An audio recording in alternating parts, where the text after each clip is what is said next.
안녕하십니까. 덱오피셜 에피셜입니다. 이번 영상은 6월 모평 분석 자료를 가지고 국어와 그리고 수학 선택 과목 간의 유불리 현상을 살펴보겠습니다.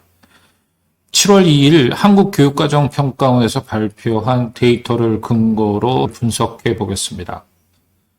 수학에서 확률과 통계 선택자, 그리고 국어에서 화법과 작문 선택자들이 얼마나 더 노력을 해야 하는지를 다루도록 하겠습니다. 많은 수험생들에게 도움이 되었으면 합니다. 구독과 좋아요, 그리고 알람은 영상 제작에 힘이 됩니다. 자, 그럼 시작하겠습니다.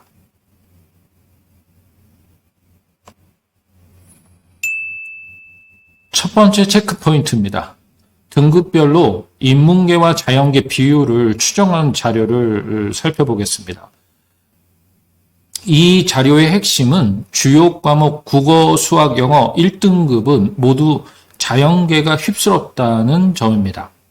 이미 상위권 수험생이 자연계에 집중되어 있기 때문에 놀랄 것도 사실상 없습니다.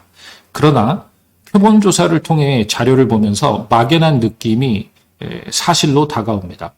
일반적으로 사탐을 선택하는 수험생을 인문계로 보고 과탐을 선택하는 수험생을 자연계로 보겠습니다. 3,684명의 종로학원 표본조사 결과 국어 1등급의 71.4%가 자연계였습니다. 영어는 1등급의 72.2%가 자연계였습니다. 특히 수학 선택 과목 간의 격차도 컸습니다. 수학 1등급 중 무려 89.6%가 미적분 또는 기하 응시자였습니다. 2등급 역시 88.2%가 미적분 또는 기하 응시자였습니다.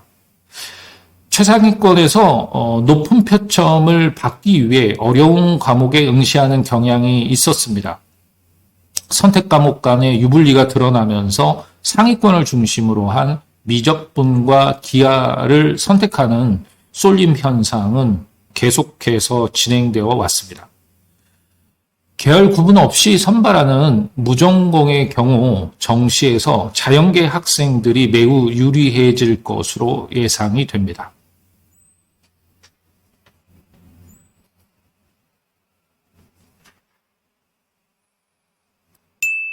두 번째 체크 포인트입니다.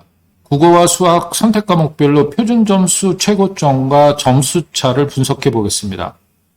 한국교육과정평가원이 발표한 6월 모평 채점 결과를 살펴보면 2025학년도 6월 모평의 영역별 표준 점수 최고점은 국어가 148점, 수학이 152점입니다. 통상 표점이 140점 이상이면 어렵다고 평가합니다. 육모의 경우 국어와 수학 모두 어려웠던 셈입니다. 불수능으로 불린 지난해 수능과 비교해보면 국어는 2점이 낮고 수학은 무려 4점이 더 높습니다. 국어에서 최고점을 받은 수험생들은 83명이었습니다. 수학은 697명이었습니다. 선생님들은 국어와 수학 모두 공통 과목에서 어렵게 출제되었다고 분석하고 있습니다. 국어와 수학 선택 과목에 따른 유불리는 여전한 것으로 분석이 됩니다. 6월 4일 치러진 평가원 육모의 영역별 선택 과목 간 점수 차이는 수학이 7점, 국어가 3점, 수학의 경우 미적분이 152점으로 가장 높았습니다. 기하의 경우는 151점, 확률과 통계는 145점을 기록했습니다. 국어는 언어와 매체가 148점, 화법과 작문이 145점으로 나타났습니다. 평가원은 6월 모평 출제 방향 보도 자료를 통해 킬러 문항을 배제하고 선택 과목에 있는 영역에서는 과목 선택에 따른 유불리 가능성을 최소화할 수 있도록 출제하고자 했다는 입장을 밝혔습니다. 그러나 뚜껑을 열어본 결과 선택 과목 간 점수 차는 여전했습니다. 이런 선택 과목 간 유불리 격차는 통합 수능 자체를 폐지하지 않는 이상 개선이 불가능한 구조입니다. 예전 영상에서도 말씀드렸듯이 교육부의 교육지책입니다. 자연계에서 기울어진 운동장이 더 기울어질 가능성이 커졌습니다.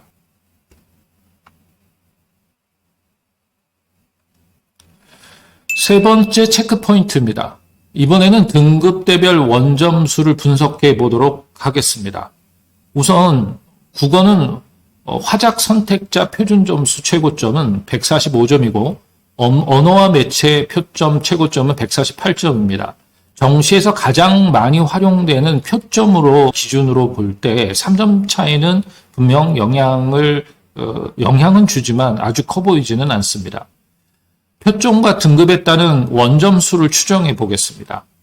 1등급 컷은 화작의 경우 85점 정도, 언매의 경우 83점 정도로 추정됩니다. 2등급 컷은 화작의 경우 76점, 언어와 매체의 경우 76점 비슷합니다. 3등급 컷은 화작의 경우 70점, 언어와 매체의 경우 67점 정도로 3점 정도가 차이가 납니다. 화작을 선택한 학생이 언매를 선택한 학생과 동일한 표준 점수를 획득하려면 무조건 3점짜리 한 문제를 더 맞춰야 한다는 논리가 성립됩니다. 본수능이 아니지만 어느 정도 예상 수치가 비슷할 것으로 추정됩니다. 그 다음으로는 수학을 보겠습니다. 확통 선택자 표준 점수 최고점은 145점이고 미적 표준 점수 최고점은 152점입니다. 기하는 표점 최고점이 151점입니다. 확통과 미적은 7점 차이가 납니다. 표점과 등급이 다른 원점수를 추정해 보겠습니다. 1등급 컷은 확통이 88점, 미적분은 80점, 기하는 82점 정도로 추정됩니다. 확통과 미적분은 8점 정도 차이가 납니다. 확통을 선택한 학생이 미적을 선택한 학생보다 4점짜리 두 문항을 더 맞춰야 한다는 논리가 성립됩니다. 이렇게 국어와 수학을 분석해 본다면 확통을 선택한 학생들은 미적을 선택한 학생들보다 4점짜리 두 문항 혹은 3점짜리 세 문항 정도를 더 맞아야 경쟁력이 생긴다고 볼 수 있습니다. 제가 만난 중위권 학생들은 확통을 거의 맞추지만 수학 2 영역에서 취약성을 드러내고 있습니다. 이런 점을 고려한 학습 전략을 세울 필요가 있습니다. 이번 영상은 여기까지입니다. 구독과 좋아요 그리고 알람은 영상 제작에 힘이 됩니다. 감사합니다.